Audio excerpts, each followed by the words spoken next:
And it was just, when that happened? I was so ticked off, to be honest, because it just feels like, I mean, I feel like it's so hard because I want to say things. I feel like if it was anybody else, I would be like, what is that supposed to mean? You know, like I would stand up for myself or make a comment or say, you know, you just sent me that, you know, I would just be more vocal, but I feel like I'm treading on like such light, like on eggshells, because I'm trying to keep the peace purely for the sake of a relationship with my dad.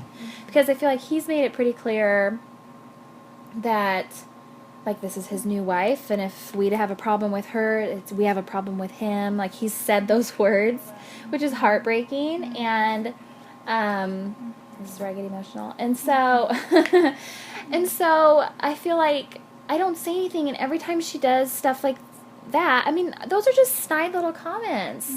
I mean, they're just like digs constantly at you in her little manipulative, passive-aggressive way, where I want to just go off on her, to be honest, but I don't. I just kind of clam up because I don't want to. I know that if I say what I want to say, it'll ruin our relationship, the relationship I have with my dad. And basically, I just won't see him because he is married to her, and we're not, you know, they're not going to divorce or, you know, and so there's nothing to do with all that emotion. No, except to get so upset and angry, and then I just stay away from them, and then I'm upset because I'm not seeing my dad, or, you know, and it's just frustrating. And then I also hold like a lot of anger with her. It's just her. It's her personality. You know, on the drive back, she's, I mean, she is so controlling, like in every aspect of everybody's life. She has to be in control. And I mean, this is so silly. We're driving down the road, and she had given us some gum after lunch, and I'm in the back seat. She reaches over and gives him like a Kleenex and is like, "Do you want to spit out your gum? Are you done?" And he's like, "Still working on it." And in my mind, I'm sitting there going like, "What? Is he your child? Is he your little son?" And she's like, "Okay, but you better not roll down that window," and like spit it out the window. I mean, it's crazy. What does that bring up for you? It brings up so much frustration. I'm just so frustrated. I'm frustrated at the whole situation. I am angry for my dad. I feel like this is nothing new. I mean, I see this all the time. I feel like she isn't really that great to him. And it's just so hard, like, knowing... Sorry. It's a hard subject. It's hard. Sorry. It's okay. But it's, like, so hard how he, like, like my mom was, like, the life that we had and that he had. And I, like, you know, I know that he's happy, but sometimes I wonder, like, deep inside, like, if he really is. And he's just the kind of person that, like, even if he's not, he'll stay with her till he dies because he just would. He doesn't want to be alone, and, like, I'm just frustrated, and I just get so mad at the whole situation, and, like, I don't ever get mad at God, like, because I can't think like that, but I just do. It's just one of those, like, you always wonder, like, why? You know, like, what? They always say, like, there's, like, reasons for everything. I hate all those silly cliches, but it's just, like, and I think that's just the way, I guess it's just the world and, like, the sin of the world, but it's just sad, because it's like, why did this happen to our family?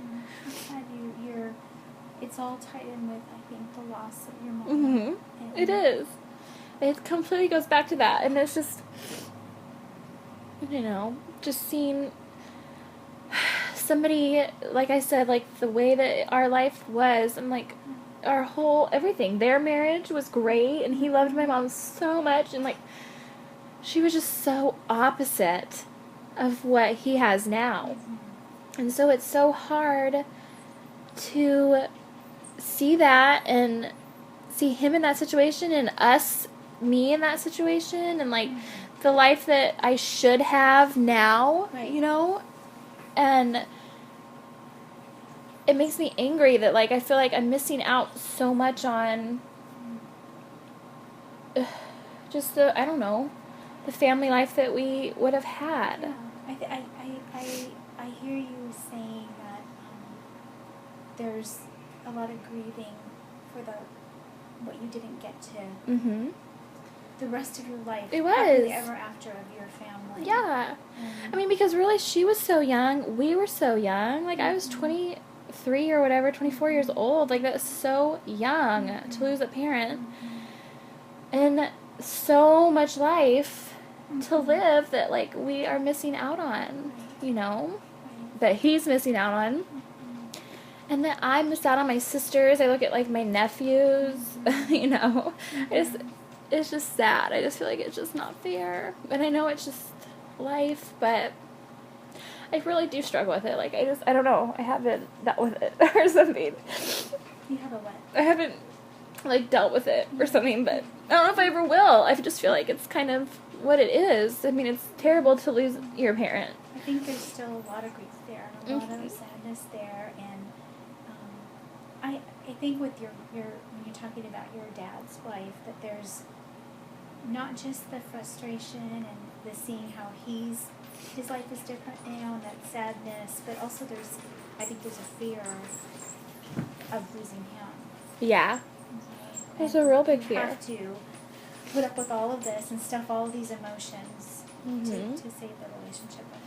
Exactly. I mean, I already lost a parent, and in a lot of ways that's hard because I feel like I really did lose him too.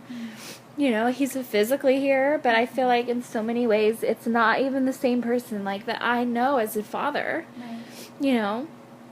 And I don't have to walk on eggshells. Yes.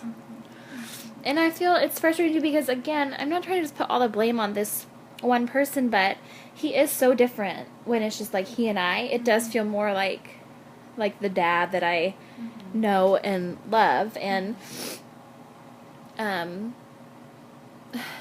so you see glimpses of that, and I think there's just that longing to have more time with that, and this being forced to accept this other person. That's what's really hard, is just accepting that this is how it is and how it's going to be. And that's the part maybe that you haven't worked through. Right. Completely. Right. Because it's layered on top of the loss, and it all happened fast. Yeah. You didn't really have time to get used to one. Oh, yeah, totally. It was just piled on top of it. Yeah, because it was so quickly. Yeah. That's the other thing. Like, he didn't even, I feel like he just got in too deep, too. And then sometimes I think, like, because of that, that's why they got married and all this, because he didn't really even have the opportunity to grieve my mom, and, like, he just stepped right into this because he was lonely. And so it just makes me sad, and I feel like it puts a lot of, it's just, I mean, it's hard, like, issues that I think about for, like, my future, and, like, I said that I don't necessarily want kids, but there are moments where I'm like, oh, I have that want a little bit, but then, I'm like such a crybaby, but then I feel like, because, sorry, it's just sad, like, the thought of, I don't know, like, having my own kids without my mom is so hard. It's not how you pictured it. It's hard to think about that. So yeah, I just feel like I'm stuck a little bit in life, I'm stuck in everything. I just, want to say that, grief that's stuck, it can make you feel stuck. And there's lots of layers to process through, lots of threads to tease out. Yeah. On this one. It is, it's hard. It's complicated.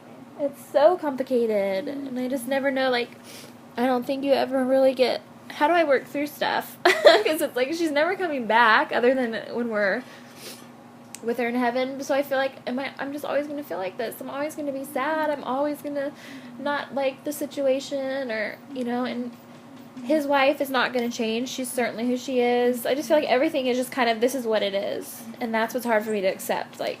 Right. I think there are different parts of working through it, and the first part is working through the loss, and then accepting what is going to be a second part, I think. Yeah. but you can't really do them both together. No. And it's kind of like, it feels like that's kind of what you're being forced to do. Right. Yeah. It does feel like that. But I think you're right, there always will be a hole. There's such a hole. It's really hard when you picture your life a certain way, and Oh, totally. even with the grandma and all of that. Yeah. So we don't just grieve what we had, but we Mhm. grieve the fantasy of how it would have been for the Yeah. rest of our lives. Absolutely. I mean, we all do, and it's all of us do. My sister, I mean, it's so sad. Like my little nephews, my mom was alive, when they were born, and she was so excited. I mean, she just was so excited to be a grandma, and she would be such a good grandma. And that just makes me sad too that the boys don't get to know her, and that's how I think about my children. Like they, at least, the boys, she knew them, but like my kids would never, and it's so sad, So. I just, I'm going to turn it off. Yeah. Sorry.